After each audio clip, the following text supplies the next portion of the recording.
طریقه درست کردن ویدیوهای انیمیشن. چطور قسم ویدیوهای انیمیشن بسازیم. ویدیو را تا آخر تماشا کنید. بریم طرف آموزش. دوستا اولا چت جی پی تی خود باز میکنیم. در اینجا ایمیل و یا اپلودی خود را لاگین کرده عکس را که میخواهیم به انیمیشن تبدیل کنیم انتخاب میکنیم. بعدا بالای اد کلیک میکنیم. اینجا پرامپت که من می نویسم شما هم بنویسین.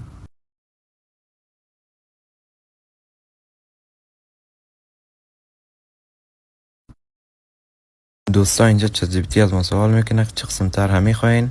به خاطر که ویدیو طولانی نشه من تبدیل کن نوشته کرده. شما اختیار دارین که برش پیشنهاد بدین چه قسم براتون جور کنه. عکس ما در حال آماده شدن است. کمی منتظر میباشین.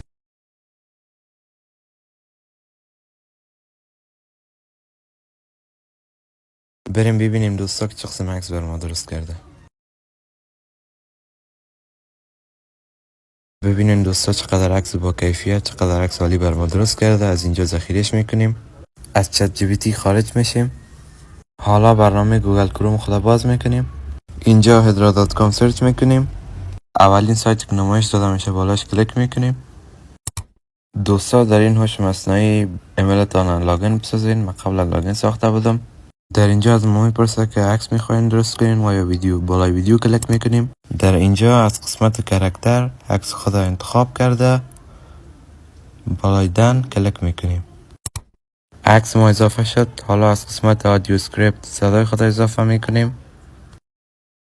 دوستا به خاطر که ما ای هوش مصنوعی را به طور رایگان استفاده میکنیم نمیتونیم بیشتر از 20 ثانیه صدا اضافه کنیم و ویدیو بسازیم. کمتر از 20 ثانیه صدای ما را درست میکنیم.